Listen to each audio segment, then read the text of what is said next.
El siguiente programa es clasificación A, apto para todo público.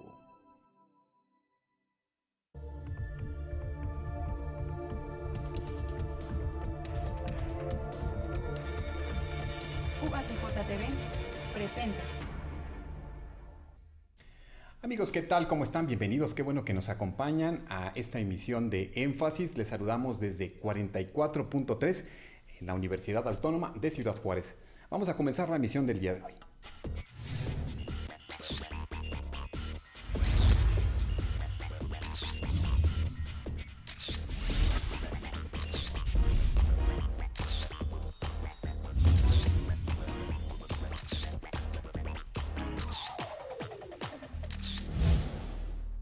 Amigos, el Instituto Nacional de Antropología e Historia, el Museo de la Revolución en la Frontera en Ciudad Juárez y el Patronato del MUREF están convocando a lo que será las cuartas jornadas culturales de la Revolución en el norte de México. Para hablarnos sobre esto y sobre todas estas actividades que se estarán generando, nos acompaña el día de hoy el doctor Francisco Lara Padilla, bien, investigador y antropólogo del INAH. Maestro, ¿qué tal? Bienvenido, gracias por estar con nosotros. Gracias por la amable invitación, mucho gusto en estar aquí, Armando. Muchas gracias, y además porque la temática que van a estar planteando en estas jornadas es relacionadas con el magonismo en la frontera. Háblenos un poco sobre cómo se conceptualizó esta cuarta edición de las jornadas culturales. Sí, bueno, tenemos el gran propósito dentro del Museo de la Revolución en la Frontera, que es la antigua aduana, que es un referente importante de aquí de la frontera de nuestra ciudad.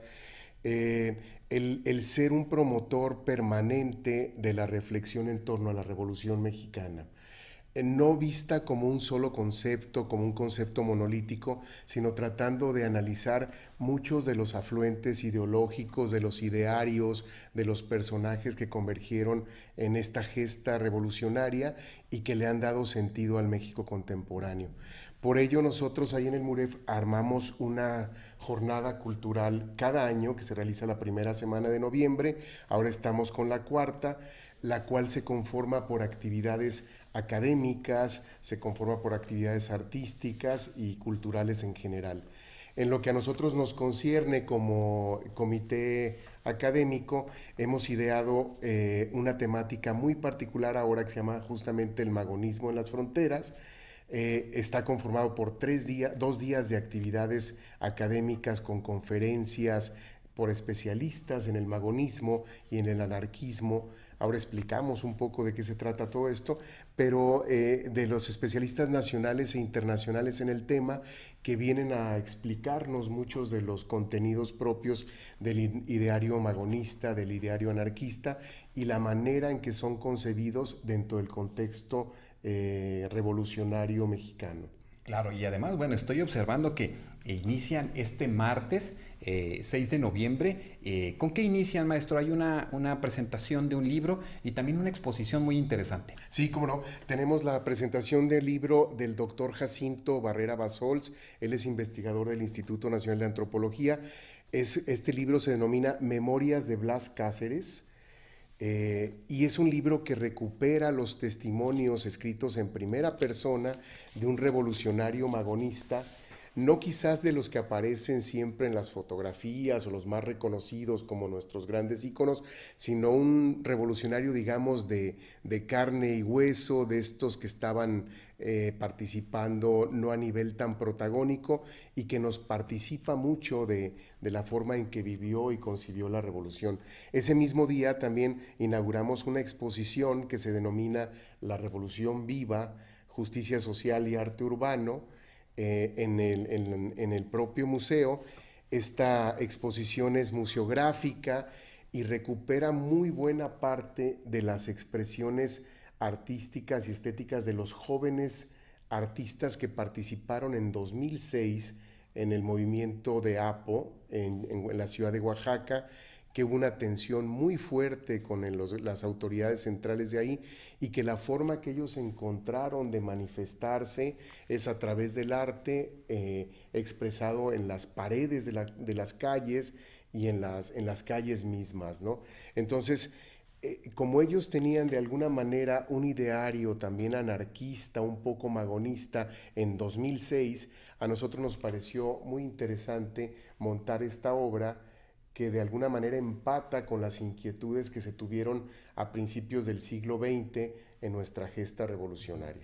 Pues muy interesante, porque observar este trabajo de los jóvenes en esta época contemporánea pues nos hace ver también que la historia pareciera que se repite, las manifestaciones ante situaciones de injusticia social, ante realidades que en el caso, por ejemplo, de la APO, veíamos a estos jóvenes con mucha convicción, bien intensos para lograr sus objetivos y plantearlos desde este esquema que ha curado precisamente la maestra Ana Hilda Vera. Es interesante. Sí, cómo no. Y este tema que toca usted en el sentido de cómo percibir que la historia llegara a repetirse, a nosotros como investigadores nos inquieta mucho socializarlo con la gente, en el sentido de que la historia y el análisis de los procesos históricos nos da la información necesaria para nosotros poder tener horizontes más claros en este momento presente.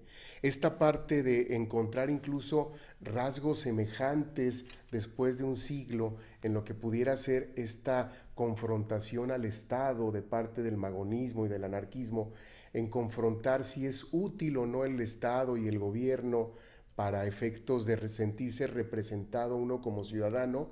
Esto finalmente es una inquietud que está muy presente no solo en México, sino en buena parte del mundo. O sea, la viabilidad del Estado en el sentido como lo hemos concebido como Estado moderno, Estado-nación, y ver si podemos encontrar cauces distintos de representatividad y de diálogo con la misma autoridad. Claro, y además, bueno, encontrar que este espacio, bueno, tan bonito que es nuestro museo, el MUREF, y encontrar que es visitado por niños, por jóvenes, adolescentes, por las familias, son muy buenos pretextos, porque también van a tener una jornada, una actividad, por ejemplo, para el 11 de noviembre, con actividades culturales para los niños. Sí, por supuesto. Nosotros en el museo consideramos que la infancia es un segmento muy importante junto con la familia misma para estimular toda esta serie de inquietudes en torno a lo que representa nuestra Revolución Mexicana, que es un museo temático destinado a la revolución en el norte de México, y también a las actividades plásticas. Entonces tenemos actividades. El sábado 10 de noviembre habrá teatro callejero, se llama Capturando la Historia, y esto será en el circuito peatonal 16 de septiembre. También hay un concierto que se llama Para Trapos y Cuerdas. Para Trapos y Cuerdas, ese va a ser en el auditorio del MUREF, y tenemos una obra teatral, Amor con Sabor a Villa, que también se va a representar ahí en el auditorio del MUREF. Por lo cual nosotros creemos que el museo tiene que ser, además de un punto emblemático en la iconografía de la ciudad y en nuestros valores importantes dentro de Ciudad Juárez, también tiene que ser un punto, un semillero de inquietudes para los niños y para la familia. Claro, bien, pues ojalá que ustedes tengan oportunidad de ir a estos espacios en el MUREF, ya sea a las jornadas académicas o a estas otras actividades que se anexan al programa de estas jornadas culturales. Me llama la atención una proyección de una película, de un documental. Maestro, coméntenos, porque creo que es muy pertinente el podernos ir pues sensibilizando ante la realidad del fenómeno migratorio que se puede plantear en este film. Sí, cómo no. Tenemos la proyección de una película que genera un director de cine radicado en Los Ángeles, a partir de una incertidumbre personal, una inquietud personal que él tiene, donde empieza él a rescatar buena parte de su historia familiar y personal en el estado de Chihuahua a través de Praxedis Guerrero, y a partir de esto él construye una película donde va retomando buena parte de los datos biográficos y de la parte que lo vincula con Praxedis Guerrero, para tratar de explicarse él su propia realidad y su propio contexto. Esta película se llama Weaving the Past, Journey of Discovery, y es de Michael Domínguez. Va a estar presente uno de los participantes en ella, un investigador de San Antonio que se llama Ward Albro, Y lo atractivo de esta película es que no solo se proyectará, esto será el jueves 8 de noviembre a la 1 de la tarde en el auditorio del MUREF, sino que también viene una especialista de la UNAM, la doctora Alexandra Jablonska, especialista en no solo revisar la estructura de la película, sino encontrarle una coherencia histórica e ideológica dentro de los planteamientos que está proponiendo el director. Entonces parece que es un reto muy atractivo el no solo ver la proyección, sino dialogar con Alexandra Jablonska, la investigadora, en torno a sus percepciones en lo que concierne al postulado de la película. Correcto, y bueno, además pues una serie de conferencias, a mí personalmente pues me llama la atención, por ejemplo, la que hará el doctor Marco Antonio Macías de la Universidad de Arizona, que hace una retrospectiva a través del análisis de los periódicos y cómo los estadounidenses registran esta etapa de la historia de México. Sí, cómo no. El magonismo como tal tiene una expresión siempre muy presente en los periódicos y en la hemerografía y en la literatura. Y el investigador de Arizona lo que viene a recoger a partir de su investigación es cómo percibían los medios norteamericanos toda esta expresión hemerográfica que se dio a partir del magonismo en la Revolución. Esa parte también nos enriquece mucho a nosotros porque es una perspectiva ajena a la de nuestro país y a partir de la mirada justo del periodismo norteamericano. Entonces esta parte creo que también es muy formativa para nosotros, el tratar de revisar y conversar dentro del formato que tenemos programado para las jornadas, es que no solo venga y se dé una conferencia por todos estos especialistas que tenemos en el país en torno al magonismo y fuera de él, sino que además abrimos un espacio, un conversatorio para que el público pueda participar, exponer sus inquietudes y abrevar un poco en estas reflexiones de los conferencistas. Claro, les comento que precisamente la exposición de la Revolución Viva, Justicia Social y Arte Urbano permanecerá hasta febrero del 2019, entonces va a ser importante cuando comiencen las vacaciones, ¿verdad? Tener espacios para dónde ir, para dónde aprender de nuestra historia y los que gusten asistir, pues ahí está la invitación. ¿Qué otros de los invitados destaca, maestro? Bueno, la verdad es que los 8 invitados que tenemos son de muy primer nivel. Hay un par de invitados que vienen de Baja California, que van a estudiar las revueltas magonistas en el noroeste de México, y el doctor Samaniego, que también viene del Colegio de la Frontera Norte de Tijuana. Él hará un ejercicio muy interesante, una revisión de la historiografía oficial para ver cuál fue el desempeño de los 2 hermanos Magón, Flores Magón, y finalmente en qué posición quedan finalmente ubicados en lo que concierne a esta construcción historiográfica mexicana. Esa parte también hay que analizarla porque por momentos discurre una historia muy oficial, muy construida a partir de referentes muy clásicos, y ver si realmente se hizo justicia o no en dónde ubicarlos dentro de nuestra historia oficial mexicana a ellos.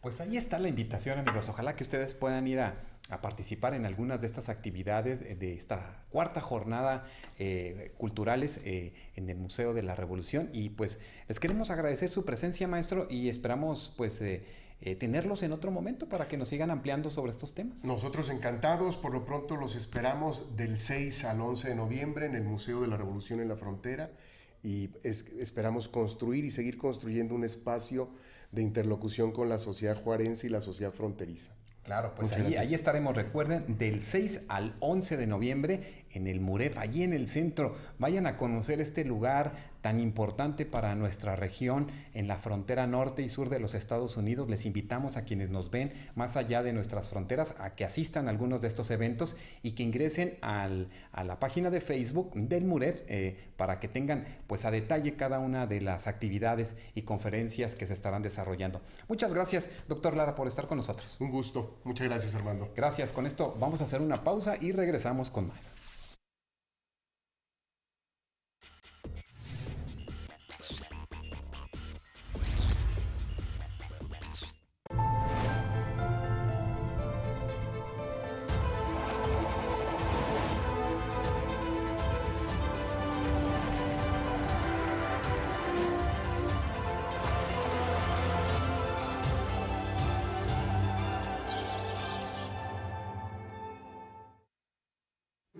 La cultura en Querétaro es súper diversa.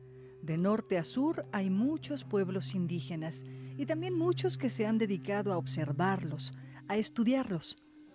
Pero, ¿qué tanto los conocemos de verdad? Decidí emprender un viaje para conocer estos pueblos, sus costumbres, tradiciones, su cotidiano. Esta vez, mi cámara me acompaña. ¿Alguna vez has agarrado una cámara fotográfica? No. Pero no solo documento su vida. ¿Y a poco aguantan el calor? La vivo con ellos.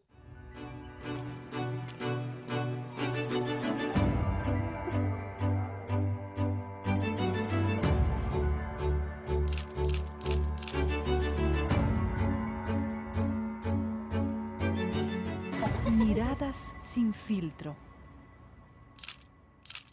La Universidad Autónoma de Ciudad Juárez te invita a su evento tradicional, Altares y Tumbas, Antojitos Mexicanos, Altares Tradicionales, Tumbas de Panteón y Tumbas Chuscas. Viernes 2 de noviembre a partir de las 5 de la tarde en el Instituto de Arquitectura, Diseño y Arte, UACJ, por el rescate de nuestras tradiciones.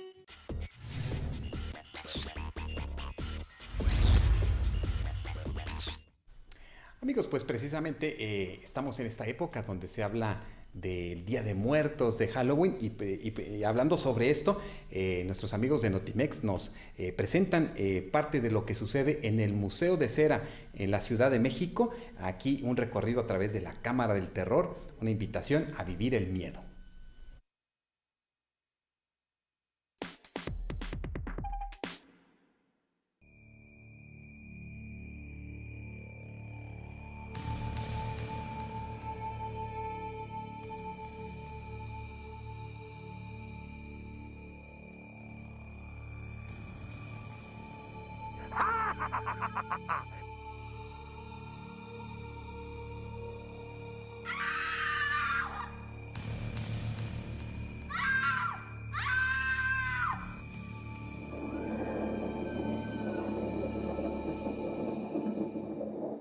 Aquí en el Museo de Cera tenemos una parte que está dedicada al terror y está muy padre porque está especialmente ambientada con estos personajes que obviamente dan pues miedo y demás, que es justo donde nos encontramos ahorita. Entonces tenemos los típicos personajes de terror que toda la gente ubica, ¿no? Tenemos ahí a Jason, tenemos a Pinhead.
Para estas fechas de Día de Muertos quisimos poner una ofrenda que es típica mexicana, ¿no? Esta ofrenda está colocada en la parte frontal del edificio, que tiene un estilo Art Nouveau, entonces nos queda perfecto para poner ahí la ofrenda. En esta ofrenda puedes encontrar dos figuras que son de cera, obviamente en el Museo de Cera pues no nos podían faltar estas figuras, que bueno, una es una Catrina, muy representativa de estas fechas de Día de Muertos, y la otra es un charro, que también es una calavera.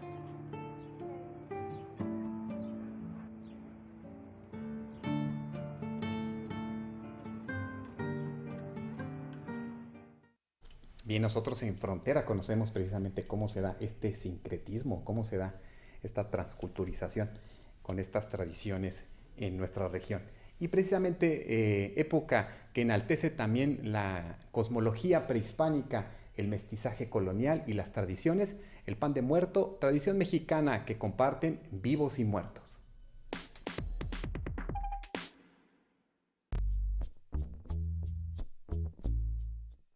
Azucarado, sin dulce, con ajonjolí, relleno o vegano, de tamaños pequeño, mediano o grande. El pan de muerto sigue siendo una tradición mexicana que traspasa fronteras. La tradición de muerto es de hecho la más auténtica y antigua. Viene desde el mundo precolombino. Poca gente sabe que ya había la costumbre de con amaranto, que por cierto es una de los 8 granos panificables. El pan de muerto inicia el ciclo festivo con el que se cierra todo el año, pero también es una veneración a nuestras raíces, a nuestras tradiciones, a lo que es la cultura mexicana, y recordemos que la cultura mexicana es la fusión de las dos culturas, de los dos grandes mundos, y no hay nadie, absolutamente nada, ni nadie que lo tenga tan unificado como México. Se acerca el Día de Todos los Santos, celebración que se encarga de enaltecer la cosmología prehispánica, el mestizaje colonial y las tradiciones mexicanas. En el momento en que llega la colonia y ya después de establecidos y empieza el sincretismo de las culturas, por otra parte en Europa ya se había establecido en el siglo IX el Día de Todos los Santos, y siendo una de las festividades más importantes del mundo precolombino, el servicio a los muertos, coinciden muy similarmente el final de octubre, principio de noviembre con el Día de Todos los Santos. En la tradición mexicana, el pan de muerto que hacen los panaderos artesanos es la única comida que comparten vivos y muertos del altar. Es más allá de emblemático, es nosotros mismos, nuestra esencia y nuestra cultura. Cada una de las piezas que se comen está hecha una a una por manos de panaderos artesanos, que yo siempre he dicho que nuestro maestro bizcochero tiene alma de alfarero.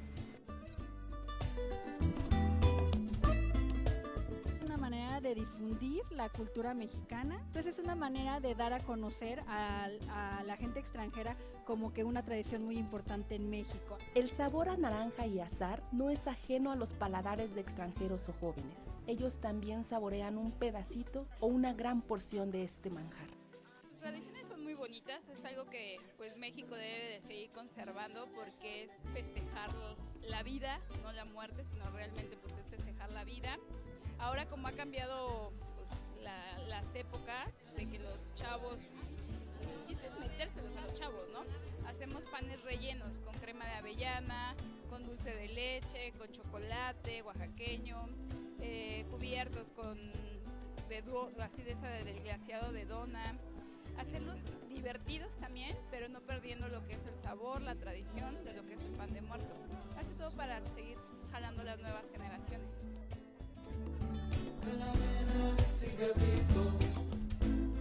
Con información de Verónica Torres Lizama e imágenes de Isaac Castruita, Notimex.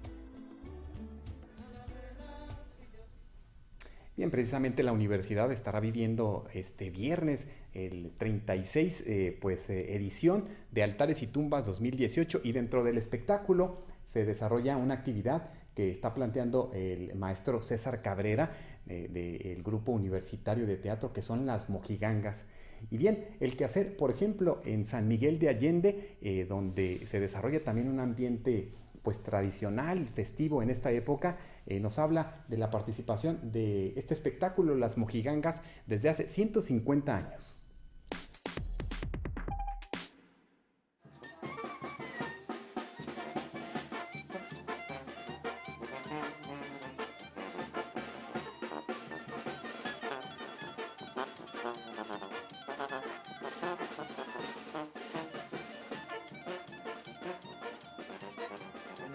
En el quehacer de San Miguel existe la tradición de las mojigangas por más de 150 años, más de 150 años. La finalidad de las mojigangas es alegrar, es abrir espacios, cambiar ese sentido de los temas, ¿no? Y las llevamos a los lugares donde, a los ranchos con los santos, cuando tienen un cumpleaños o es su festividad, vamos y bailamos en las comunidades como a Totonilco. Bueno, tenemos como 14 o 16 comunidades durante el año que llevamos mojigangas ahí. Fíjate que algo bien importante, que al final, a diferencia de nosotros, las queman en la orilla del río Laja. ¿Sí? Las queman ahí como para matar toda esa energía, ¿no? Y así es como, bueno, yo quiero que siga manteniéndose esto, o sea, realmente que sea esta parte de la popularidad para las fiestas de San Miguel. Sacamos como 60, 70 mojigangas.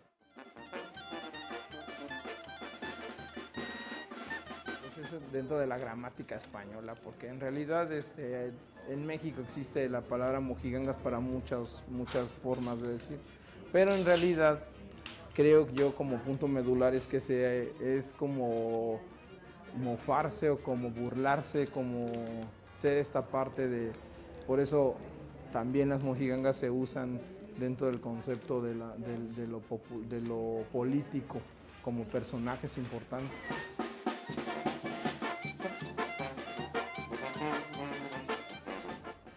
Mira, Agnes está haciendo una figura humanoide, tiene buenas proporciones. Ella ya está trabajando, se ve que es una mujer que sabe del cuerpo humano. Ella está trabajando sobre materiales muy viejos, de lo que se hacían las mojigangas, que era el carrizo y el cartón, y el pegamento. El pegamento es engrudo. Cuando yo estaba chavillo no teníamos que ir a la tienda a comprar kilos de papel, sino lo que tenemos que hacer era ir a donde vendían cemento, a donde hacían el maíz, que era la maseca, y ahí íbamos por los papeles y los trabajamos con Genaro Almanz. Marco está haciendo una mojiganga, que lo que está haciendo ella es como un huevo, sacar un cascarón. Esa es como una diferencia de hacer una mojiganga con una forma más práctica. Sacar como un huevo, como dos caras, y entonces ya estamos empezando a trabajar así. Hacer una mojiganga de dimensiones como de 4 metros y como mes y medio. En cuestión de producción, yo creo que una mojiganga en unos 8,000 pesos, así de tamaño. Verlas bailar, verlas que se mueven, verlas que tienen vida. Me gusta más la gente, lo que hay, lo que vemos, que las monas y la dimensionalidad se conecten con los pueblos a donde vamos a comunidades y las casitas tan chiquitas y van las monas así como... Entonces imagínate la impresión de los niños y el gusto por ver las mojigangas, aparte de que es soñar que vives con gigantes. Yo así era de chavillo, yo soñaba con gigantes.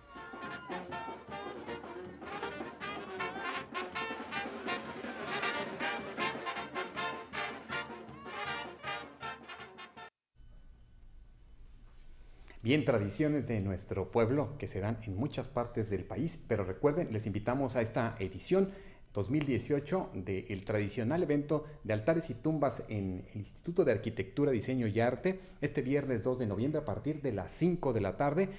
Los estacionamientos están libres para que ustedes lleguen con tiempo y disfruten de todas estas actividades, tanto de los altares chuscos, altares tradicionales, tumbas de panteón, la actividad cultural, la venta de antojitos mexicanos, una fiesta siempre en este evento tradicional de la Universidad Autónoma de Ciudad Juárez.